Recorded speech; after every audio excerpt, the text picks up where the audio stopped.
Congresswoman Liz Cheney. Good morning, Congresswoman. Hi, Hugh. How are you? I am great. I have to begin with a disclosure, though. Liz Cheney has been a friend and a guest on this program for 2 decades, as have been her father, Vice President Cheney, mother Liz Cheney, and sister, a sort of hit for the cycle, as they say in baseball with the Cheneys. And I worked as general counsel for Mrs. Cheney, and few people I esteem as much as the Vice President, so I'm not a disinterested observer. I argued in print and on air for a ceasefire and a laying down of swords in the caucus, and that did not work very well, about as well as my MSNBC show. And we'll come to why. But if I could, Congressman, I want to begin with a departure from the other coverage you've been in the thick of. We'll come to that in a moment. I want to draw on your experience as the Deputy Assistant Secretary in State and on national security. We are witnessing the escalating attacks on Israel this morning. I had Dr. Oren on last hour from Hamas, and even some missiles from Lebanon yesterday, race riots in Israel. But 25 of your Democratic colleagues sent a letter to Anthony Blinken asking him to condemn Israel for a property rights dispute. I mean, yesterday they did this. And Andrew Wang had to walk back a vanilla I stand with Israel statement. And the Biden administration is everywhere. I mean, it doesn't make any sense. What has happened to the Democratic Party and its support for Israel? Well, it's been a long time, descent into this unwillingness to stand for Israel. And the idea that at this moment when Israel is under attack, Israel, in fact, did honor, some of the leases and other property documents that the Jordanians had granted. And so the notion that Hamas and of course, their Iranian backers are using this to launch attacks against Israel is completely without any justification. It's a terrorist attack, and the Democrats are demonstrating once again a failure to understand that what is absolutely crucial here is that Hamas has to be defeated. And that America has got to stand with Israel and support Israel's right to defend herself, right to respond, right to do whatever is necessary. You're seeing now, it looks like, the beginnings of operations that will, in fact, target not just the locations of, the rockets and the other weapon systems, but also the massive underground tunnel system that Hamas has throughout Gaza. And that Israel has to do it. They're justified in doing it. And the idea that at this moment, in particular, you'd have Democrats saying, don't stand with Israel or, rescinding their statements is really dangerous and misguided and will help to make it more difficult for Israel to prevail. Now, Congressman, I just played a clip of Ben Rhodes, who was Deputy National Security Advisor in the Obama years, on MSNBC last night with Joy Reid, and he blamed Israeli politics shift to the right for the problems in Israel and the collapse of the two-state solution. Now, he did get voted off the Obama island. He's the only member of the Obama administration not back in the Biden administration, so I don't know how much he represents. But what is it that they have to blame Israel? What is behind that?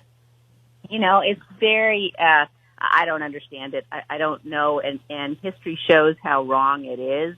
But they do it again and again. And what we also know is, that the idea that somehow the United States should, not stand with Israel, the idea that Israel has a partner in the Palestinian Authority or in, any of the entities that claim to represent the Palestinian people, and that all this would end if Israel would simply stop defending herself. It's in some ways similar to the same Democrat policies that we've watched over the years, urging appeasement in other areas for the United States, and it's wrong. At the end of the day, if the Palestinians, if the terrorist organizations, if Hamas, and if their backers, and the Iranians in particular, are going to use territory from which to launch attacks against Israel, we won't have peace. And we've got to have security, and America has to back Israel and not contribute to efforts to delegitimize the state of Israel at the United Nations and other places, which too often the Democrats also rush to do. Is the Biden administration putting the Abraham Accords at risk and the growing anti-Iran coalition, which we need to nurture and strengthen by their their ambiguity in a decision on what's going on right now? Certainly they are. And I think that, you add to that list the efforts that they have underway to get back into the Iranian nuclear accords. Again, it's, turning away from policies of the Trump administration that were working. The maximum pressure campaign was working. The Abraham Accords were very successful. And those are the kinds of policies that, it's the notion of weakness is provocative that the Biden administration doesn't seem to have grasped. And, these countries that are terrorist organizations, that are rogue nations, countries like Iran and the terrorist groups they support, they can't be welcomed into the community of nations. And we should absolutely not be going down a path where we're going to be helping them with a pathway towards a nuclear weapon, which unfortunately is what's happening now with this effort to reenter the JCPOA. Now, Congresswoman, all those questions are context for the discussion of the division within the GOP. On Monday night, as hundreds of missiles are raining down, maybe thousands of missiles falling on Israel, CNN and MSNBC went wall to wall with Cheney versus Stefanik like it was a prize fight story. There were no stories on Israel on Monday night. Is that good for the country when an internal GOP division obscures what could be a cataclysmic confrontation in the Middle East? The way that I look at that, Hugh, actually is that the country and the party, we have to have a strong Republican Party that is based on substance, built around the kinds of ideas you and I have been discussing for so many years, based around a strong national defense, around limited government and low taxes, and fidelity to the Constitution.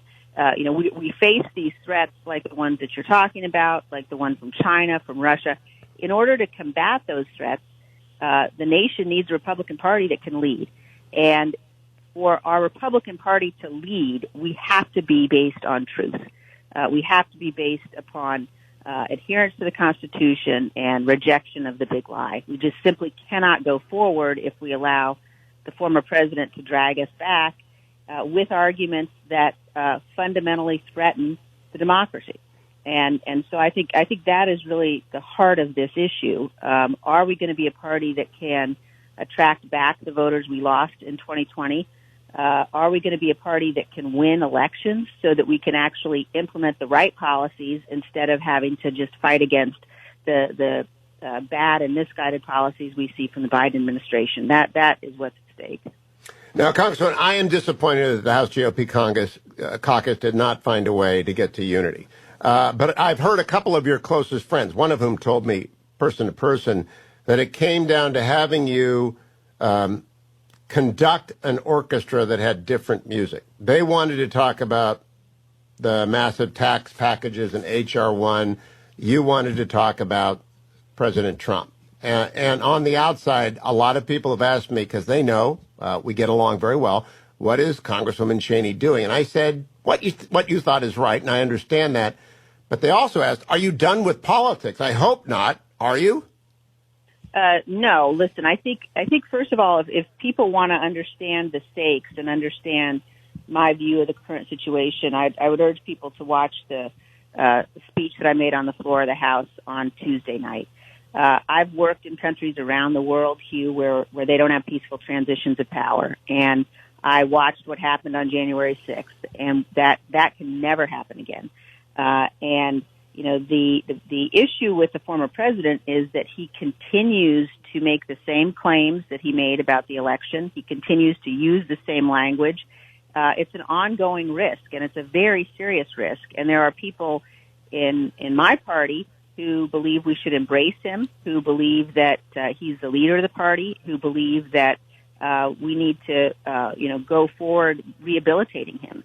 I believe that is dangerous, and I think that my obligation, the obligation of any of us who've taken the oath, is to be very clear about that danger. And that's because of the Constitution, but it's also because we have to defeat Biden. We have to defeat Pelosi. We have to defeat Schumer.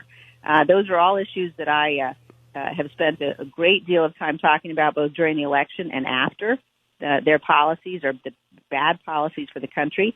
But the way to defeat them is to be able to build a winning coalition to get back to Republican control, constitutional process of counting electoral votes. And that is a line that can never be crossed. And that person who did that cannot continue to be part of our political process going forward. It's just too dangerous for the country. But half the party doesn't believe he did that, Congresswoman Cheney. Half the party believes he addressed a rally, and 800 members of a thousands and thousands of people crowd are radical insurrectionists who need to be prosecuted and imprisoned to the full extent of the law, and that he has no culpability for that. And there's an ongoing DOJ investigation into who is culpable for everything, and there will actually be, I think, civil cases as to who is culpable, even if they're not criminally charged, and those could extend to people on the stage that day. Why not wait for that to come down? I know he puts out tweets that engage the conspiracy theorists. I don't think they're prudent. I also don't think that's what he intends. But I'm charitable towards all and malice towards none kind of guy. Why not just wait and focus on Biden, because we have the clear and present danger of appeasement of Iran? Well, I would say a couple of things. I think if there's also the clear and present danger of the fact that the former president continues to use the language that incited the violence on January 6th. But the other point I would make is, one of the big differences we have among House Republicans is whether or not we should have a January 6th commission and what that January 6th commission should look like. My view, which I've been very public about, is for all of the reasons you just mentioned, we have to have a bipartisan commission. It should be former officials, not current officials. It has to have subpoena power, and it should only look at January 6th and the issues leading up to it.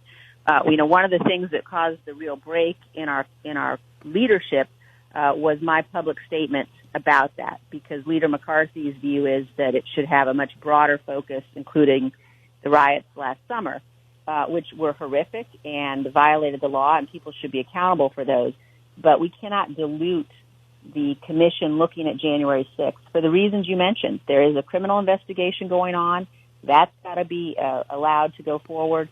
But we also need to do what we've done after every crisis, at least since the attack on Pearl Harbor, which is establish a commission that can really get at who was responsible, who did this, understand and recognize what happened so it can't happen again. Now, Congresswoman, I disagree with both you and Leader McCarthy. I don't think we should do anything until the DOJ investigation is finished. As a lawyer, as a member of the former DOJ person under Reagan, investigations are never advanced by commissions. They are impeded by commissions. And the commissions get in the way of the evidence, and you get immunity issues and stuff like that. And prudentially, we have a clear and present danger from Iran and China right now. I want to give the last couple of minutes to you. We got to keep you in the party, your point of view strong, your voice loud. And that's what I'm concerned about, because I'm not concerned about January 6th. I think the vast majority of Americans, 99.999%, reject the insurrectionists and reject the idea that that was legitimate. Indeed, Josh Hawley on this show last week said Mike Pence didn't have any power to stop the counting. I just think the dangers are so overwhelming around us. We have to get the Republicans focused on the Democrats and try and stop the appeasement of Iran and the buildup of China.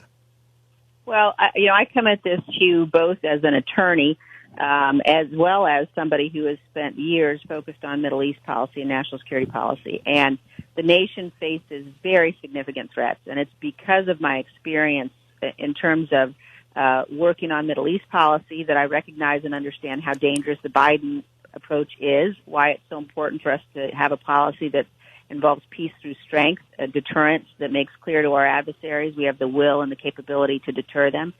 But it is also my work over decades in places like Eastern Europe, in places like the former Soviet Union and just after it collapsed, in places like the Middle East, in Africa, in Asia, where I have seen authoritarianism grow. And I understand how fragile our democracy is. And we have to be able to sustain our freedom. We have to be able to defend it and protect it. And that means, and we certainly can have and have had in the past, commissions underway while there were also criminal investigations going on. If you look at the 9/11 Commission, if you look at the Warren Commission, if you, as I said, go all the way back to Pearl Harbor. And it matters. When you have an attack on the Capitol like that, you have to get to the bottom of it, not just from the perspective of where the criminal investigation might go, but also a commission that allows the American people to get all of the information